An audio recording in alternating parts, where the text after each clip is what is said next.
Une honnête femme, je trouve des âmes plus droites que des lignes, aimant la vertu comme naturellement les chevaux trottent. Madame de Sévigné, 21 juin 1680. À Monsieur Gaston Calmette. En souvenir de mon premier article paru au Figaro. 4e partie, le doute.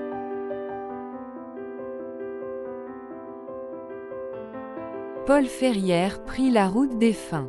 Sensible d'habitude au plaisir de la course, à la volupté de l'air et aux colorations du paysage, il n'y prêtait aucune attention.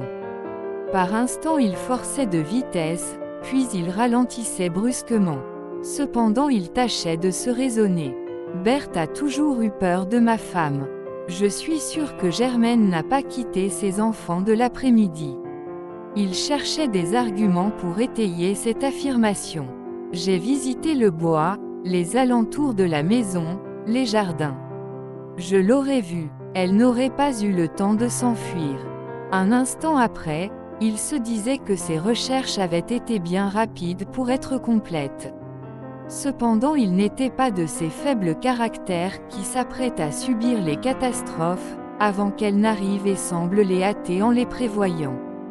Résolument il repoussa l'inquiétude et ne voulut plus discuter à l'avance un événement qu'il allait vérifier. En montant l'escalier, son angoisse le ressaisit malgré lui-même, elle l'avait suivi tandis qu'il lui tournait le dos. Si c'était vrai, pourtant, songeait-il, et son cœur battait. Si c'était vrai, que deviendrions-nous ? Il aimait Germaine, non pas seulement de cette ardeur passionnée qu'elle lui avait inspirée au début de leur mariage, mais aussi, mais surtout de cette forte tendresse que les hommes d'action et de travail vouent à leurs compagnes lorsqu'elles partagent véritablement toute leur vie et semblent répandre autour d'elles cette paix, cette confiance, cette joie permanente par quoi la femme constitue et maintient le foyer et rend sa présence indispensable. Comment avait-il pu tromper cette créature incomparable de grâce et de loyauté ? Mais l'amour, si grand qu'on le suppose, supprime bien rarement chez l'homme le désir subtil et vagabond qui naît d'un regard, d'une ligne du corps, de la démarche, et dont la violence est d'autant plus impérieuse qu'elle se sait elle-même passagère. À l'amour il faut joindre la raison et la volonté. Car notre désir convoite la terre entière, et quand nous sommes heureusement livrés à une passion qui nous élève, bientôt là du sublime, nous pensons à nous reposer de nos ascensions dans les passions qui nous avilissent.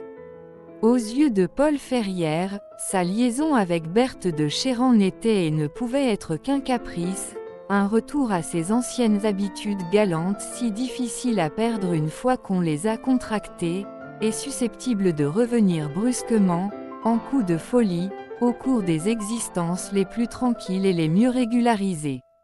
La même est leur danger, nous sommes assurés de ne leur rien accorder de notre vie intérieure, et nous ne devinons pas quelle revanche elles prendront un jour en troublant notre mémoire et nos sens, et par eux jusqu'à notre cœur et notre cerveau. Sur le seuil même de la porte, il s'informa de Germaine. « Madame est là ?» demanda-t-il négligemment, et il guettait la réponse avec un air indifférent. Affirmative, cette réponse tuait son doute. Françoise, la bonne des enfants, entra dans de longues explications. « Non, monsieur, madame est sortie vers 3 heures. Elle ne m'a pas dit où elle allait. Elle m'a chargé de conduire les enfants chez leur grand-mère. Bien, elle n'est pas encore rentrée. Elle a peut-être fait des visites. » Tandis qu'il posait son chapeau, elle continuait. « C'est des visites, pour sûr, qu'elle est allée faire. À cause de sa fringue, monsieur comprend. » Il se raccrocha à cet espoir. Ah, elle avait une fringue de visite. Quelle robe, sa robe blanche. Il regarda sa montre. Germaine, amoureuse de son foyer, ne recherchait guère la vie mondaine, et il était invraisemblable qu'elle eût quitté ses enfants pendant plus de 3 heures sans motif. Cette fois il avait raison d'être inquiet. Un grand malheur le menaçait toute sa maison. Et il redoutait bien plus la douleur de Germaine que sa vengeance. « Et les petits ?» demanda-t-il encore. « Ils sont dans la chambre de madame. » Assis sur le tapis, Jean et Claire se servaient pour leur amusement d'un jeu de construction. Avec des traverses, des colonnes, des arceaux et des cubes, le petit garçon élevait patiemment de singuliers édifices que sa sœur renversait en criant de plaisir. Ils ne s'interrompirent qu'une seconde à l'arrivée de leur père, et ce fut pour réclamer leur maman. « Elle va venir », dit Paul qui s'installa auprès d'eux. Dans son état d'anxiété, il ne pouvait travailler. Instinctivement, il cherchait un refuge où il savait le trouver, dans la présence de ses enfants. N'était-il pas le lien indestructible et sacré qui les unissait pour toujours, sa femme et lui, qui subsisterait entre eux malgré toutes les divisions, qui survivrait même à leur amour et les retiendrait encore si leur amour devait sombrer dans cette crise. Le temps passait. Germaine ne rentrait pas. Il partageait nerveusement les jeux des deux mioches que ce renfort amusait, car c'était lui qui exécutait les plus belles constructions. Cependant son angoisse grandissait d'instant en instant. Il n'admettait plus de doute. Berthe, pensait-il, ne s'est pas trompée.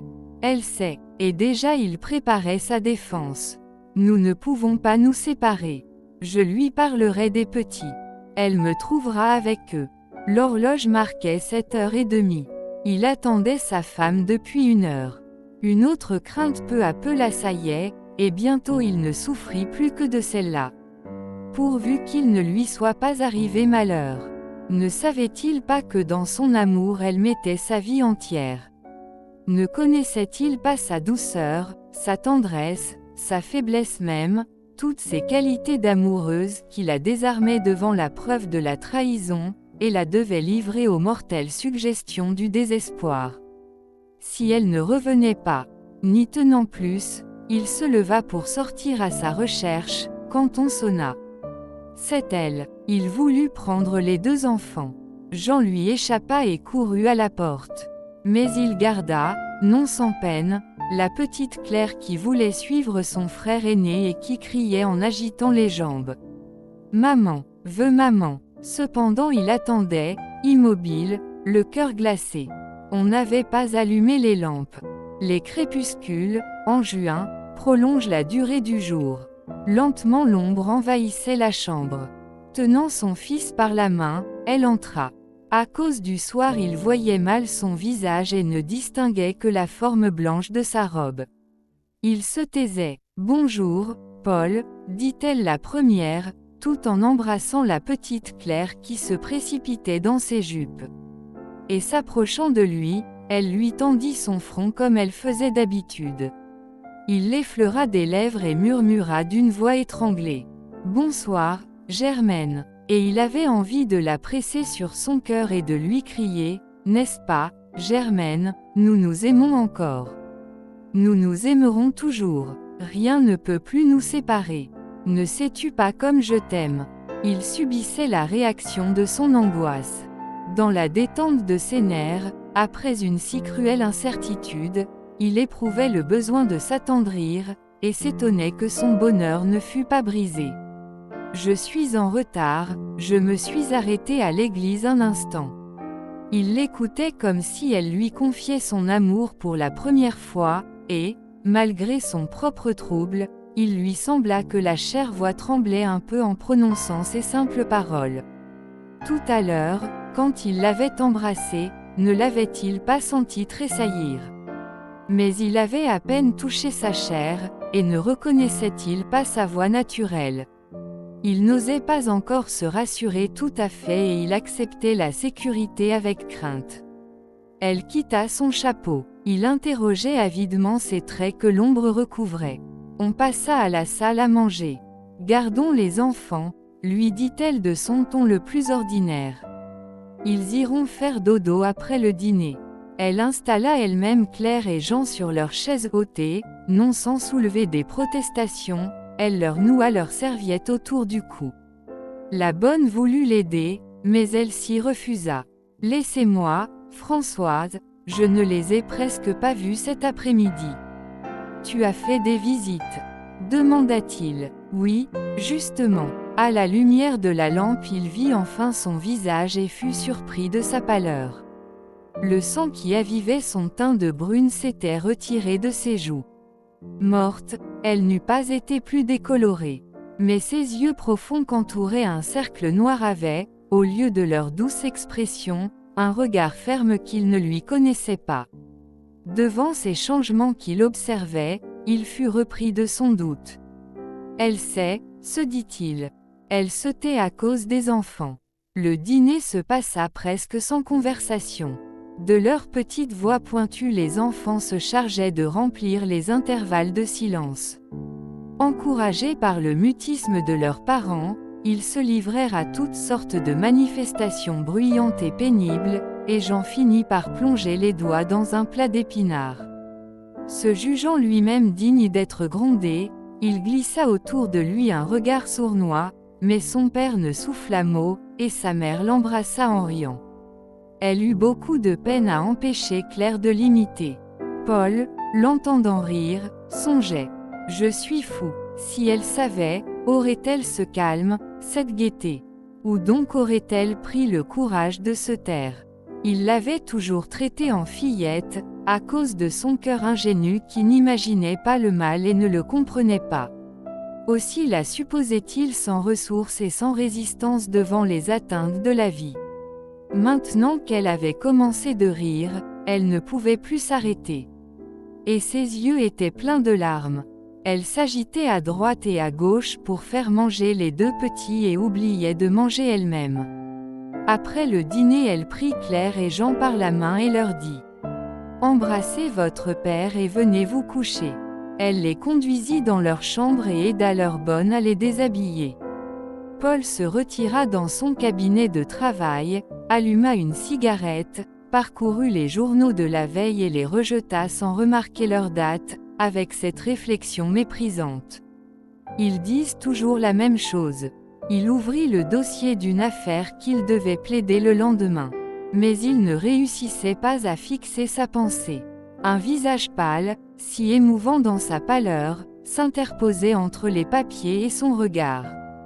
Qu'a donc Germaine ce soir, si elle ne sait rien? Et si elle sait, pourquoi garde-t-elle le silence? Tout à l'heure, quand elle reviendra me dire bonsoir, si elle revient, j'aurai mon explication. Jusque-là encore je demeurerai dans l'incertitude, et cette incertitude me pèse horriblement. Je ne puis penser à autre chose. Il ferma le dossier et attendit. Il ne se souvenait plus de Berthe de Chéran. Il ne s'inquiétait que de Germaine, de son bonheur, de leur amour. La porte qui s'ouvrit le fit tressaillir. Germaine entra. Le plus naturellement du monde, elle parla des enfants qui trottaient par la chambre en chemise de nuit, et qu'elle avait eu beaucoup de peine à mettre au lit. Il répondait brièvement, comme s'il prévoyait une autre conversation. Par les fenêtres ouvertes entrait l'air frais du soir. Elle refusa le fauteuil qu'il lui offrit, en disant « Je vais me coucher, je suis un peu lasse. Adieu, Paul. » De nouveau elle vint à lui et lui tendit son front. De nouveau, n'osant pas l'étreindre sur son cœur avec toute sa tendresse que jamais il n'avait sentie plus vivace, il se contenta de l'effleurer des lèvres. Et de nouveau il lui sembla qu'elle tressaillait à ce contact. Demeuré seul dans son cabinet de travail qui était vaste et prenait jour par deux fenêtres à balcon, il se promena quelques instants de long en large. La lumière le fatiguait, il éteignit la lampe et vint s'accouder à la balustrade de fer. La petite ville s'endormait paisiblement. De rares promeneurs traversaient la rue et disparaissaient sous les arcades. Dans le silence, leurs pas retentissaient sur les pavés sonores, puis la tranquillité qu'ils avaient troublée recouvrait de nouveau comme un duvet moelleux la cité entière. Entre les toits des maisons frissonnaient les étoiles. De biais, le jeune homme pouvait apercevoir les platanes de l'avenue du Paquier dont l'énorme feuillage en boule se détachait en masse compacte et noire sur le ciel moins foncé.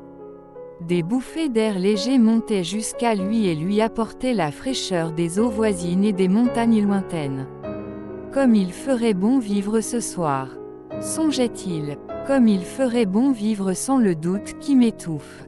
Tant de soirs de printemps et d'été il avait respiré à cette fenêtre, ayant Germaine auprès de lui. Ils se voyaient à peine dans l'obscurité, mais ils parlaient de leur amour, de leur vie commune, des enfants. Elle communiquait à leur causerie son charme d'honnête candeur. Ces heures douces, ces joies pures, ne renaîtraient-elles pas? Pourquoi ne renaîtraient-elles pas? Germaine n'est sûrement pas venue à Annecy-le-Vieux. Elle ne sait rien. Comment, si elle savait quelque chose, si elle nous avait surpris, eût-elle gardé son sang-froid? Elle m'aime comme seules les femmes peuvent aimer. Son amour est nécessaire à sa vie, il est le sang de son cœur. Mais elle est intransigeante dans ses affections. Elle ne raisonne pas, elle ne réfléchit pas. Elle ignore que la tendresse d'un homme est différente de la sienne. Souvent je la plaisantais sur son inflexible rigueur pour les hommes ou les femmes qui se conduisaient mal, et qu'elle confondait avec simplicité dans la même réprobation. Je connais son âme droite et fière. Si elle savait, elle ne voudrait rien entendre. Comprendre, c'est déjà pardonner à demi. Elle ne comprendra jamais que mon amour n'a pas diminué pour elle, et que ce maudit caprice n'a pas plus d'importance à mes yeux qu'une partie de chasse ou de tennis. Il se rappela, pour y chercher une excuse, les propos que tenait M. Arthen au bal de la préfecture, la nuit même où Berthe de Chéran, avec ses épaules rondes et sa peau blanche, avait provoqué son désir. Un bon mari peut être infidèle. Une femme peut pardonner à son mari.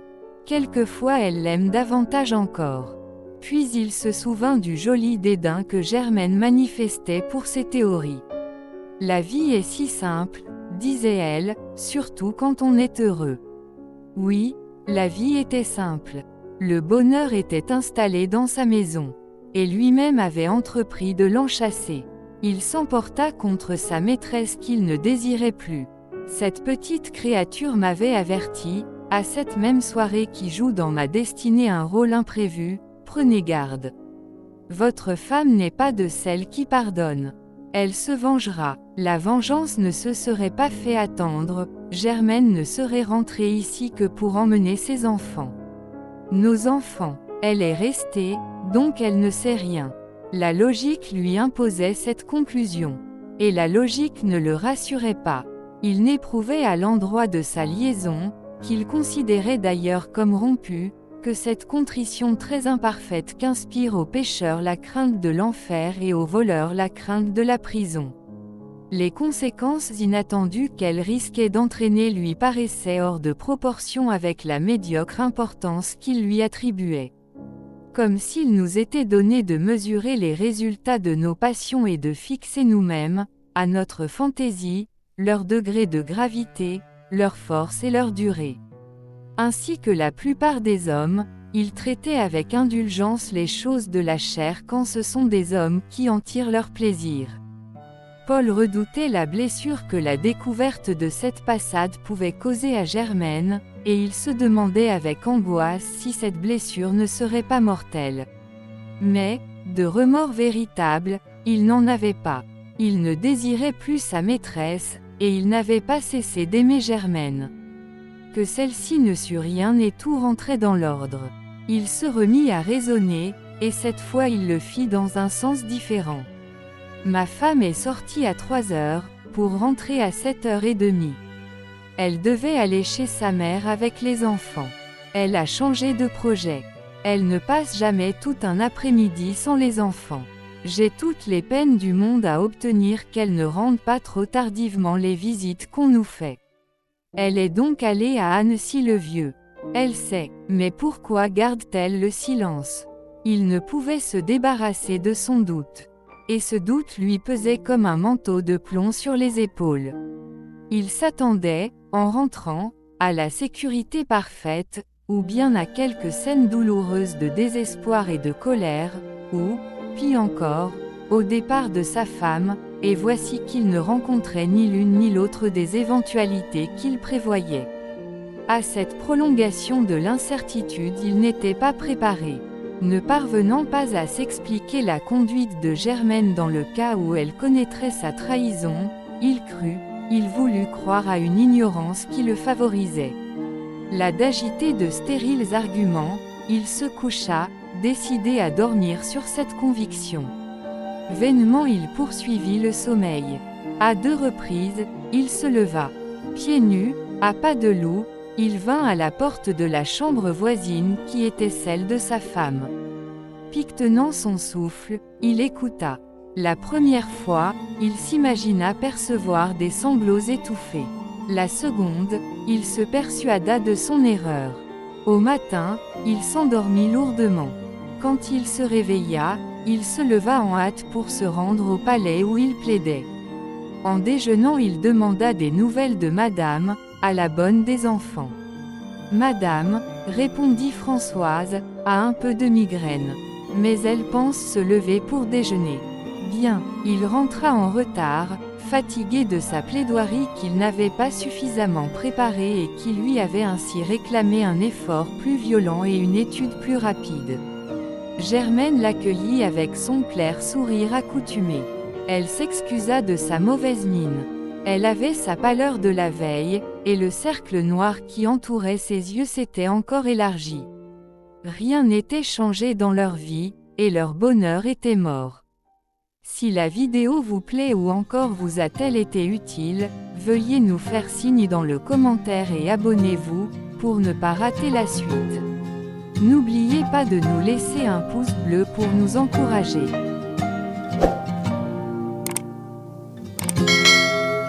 Every corner I turn is your ghost. You're just echoing